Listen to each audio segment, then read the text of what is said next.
Well, hello, and thank you for taking precious time out of your day to listen to me blather on about tree lilies. Now, tree lilies are pretty much a recent introduction. They are a special hybrid of oriental lilies, although not all tree lilies are these special hybrids. There are others, such as the Lilium nepalense, and I'm going to show you one of those in a minute. But before we do that, I want to show you what a tree lily is. Like I said earlier, majority of these tree lily hybrids are hybrids of orientalis, or the oriental lily, and one of the particular things about them is that they have a very, very sturdy stem. You know, these will grow up to 2 meters, 2.5 meters, and despite that, they do not really need any staking whatsoever, so they generally are not staking. This particular one here, I love this one. This is cultivars, and it has absolutely amazing flowers. But what's more, the buds are also amazing, which is why I'm showing you my one now before the flowers open. Let's take a look at just how big these things are. So look at that bad boy there. It is so plump. Do you know the old courgette flowers in the fancy restaurants? They'll serve those up for you to eat. Well, look at that. That to me is almost good enough to eat. But you know, let me put some context on that with my left-handed tape measure. That is almost just under 6 inches long. And what would you say that is? I would say that is at the most about 1.5 inches wide, so that is a big boy. But look at that, amazing. So I mentioned earlier that we had a lily, the Nepalese lily. We got this in the garden. Now we bought these from bulbs a little while back, planted them up, and they have all grown.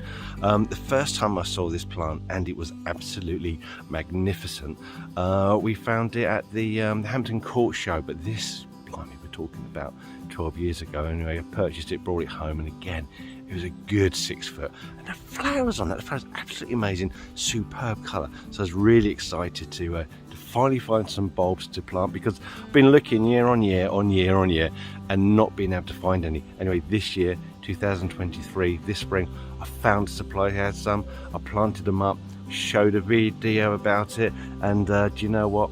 They've sprouted and they have just come into flower bud. Let's go and have a look at that one. So right next to this sunflower that was eaten by the sheep that were in this field earlier, I have my rather, oh dear, it's a pathetic 3 specimens of the Nepalese lily. But you know what, despite being really, really small, I do have a flower bud. Look at that. Let me look at that. Look at the colour. That is absolutely glorious.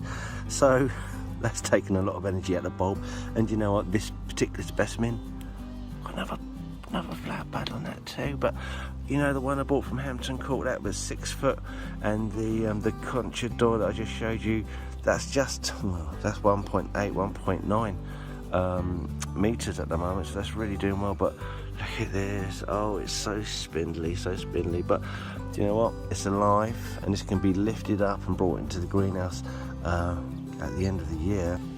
So back to my vastly more impressive cultivars.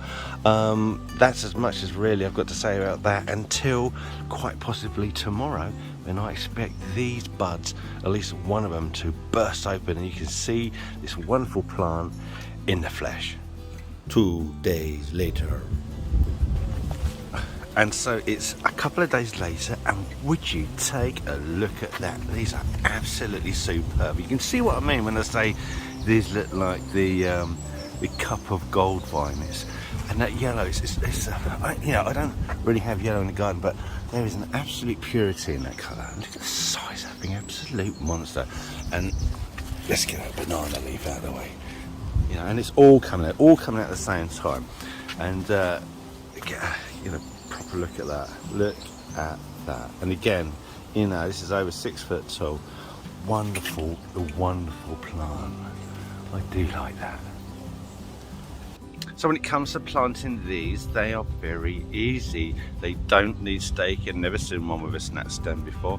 They'll tolerate partial shade to full sun when you plant them. You need to plant them fairly deep, probably a good 6 inches, because you need that support on the stem in the ground.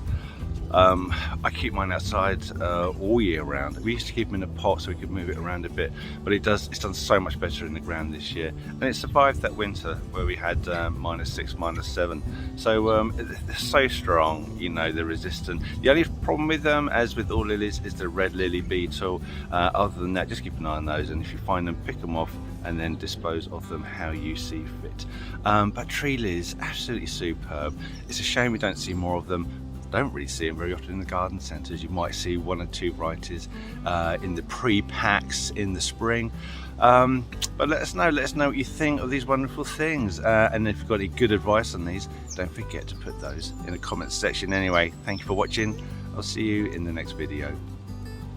Actually, one more thing before I go. Have you ever seen anything as freaky looking as that? Well, I tell you what, we haven't until last year, and then one of our wonderful viewers let us know what this plant was. We saw it at Nyman's Gardens, and so we bought a few. And do you know what? We have a few more, because these stems are quite brittle.